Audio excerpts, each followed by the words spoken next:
Maisie Goes to the Farm is one of my earliest science fiction short stories that I could not make work. You're almost always writing beyond your ability, but especially when I started, there were several things I wrote where I just thought, I've not said everything this is supposed to say, and I don't know how to make it say everything this is supposed to say. So sometimes at the beginning of each year, I would rewrite some of my short stories. One of the ones I rewrote successfully was Bar Hopping for Astronauts, which is the title story of the collection, Bar Hopping for Astronauts. And I'm really proud of how I upgraded that from what it first did when I first wrote it. So I think I first wrote it 2013, then I rewrote it successfully in 2018. Similarly, this I think is a story from like 2016 that I rewrote successfully 2025? Because I rewrote this several times and actually it kept defeating me on several occasions where I thought, no, I've still not said everything this is supposed to say, but I'm exhausted by this project and I need to take a break.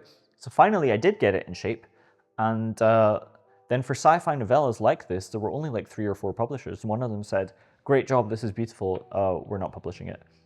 So after the 3 or 4 publishers I found that were publishing sci-fi novellas, I thought, I will just have to publish this.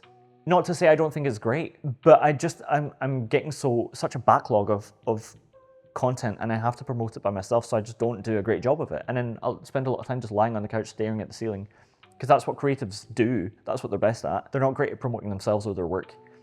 It's not to say I don't think this is great. I really like this book. Let me tell you what it's about and then why I wrote it. So in a dystopian future Scotland, where psychological evaluations are mandatory and societal decay is rampant, Struan, a father burdened by his past, heads to a dilapidated family farm with his genetically modified daughter Maisie. They seek refuge from the authorities, hiding out in the desolate landscape. Struan's story unfolds as he sits to talk with the Pirate, a black market android filled with the pirated software of multiple professions. He details his tumultuous love affair with the potentially psychopathic Diego and explains how it led him to the farm where he plans to hide his illegally cloned child from the police. So, if you know me, it's no surprise that when people ask me for a book recommendation, I often say we need to talk about Kevin, even though it's been such a long time since I've read it, I don't know if it's still worth reading now, or whether other fiction does better now what it was doing, but it's one of the first pieces of work I read where I really understood why people wrote books. It really voiced my concerns about the notion of being a parent one day, and sounded a lot like the voice of my depression. I was very depressed when I read it. Lionel Shriver was very depressed when she wrote it. So it's been something that I revisit often in my work, is a notion of whether or not to have kids or not.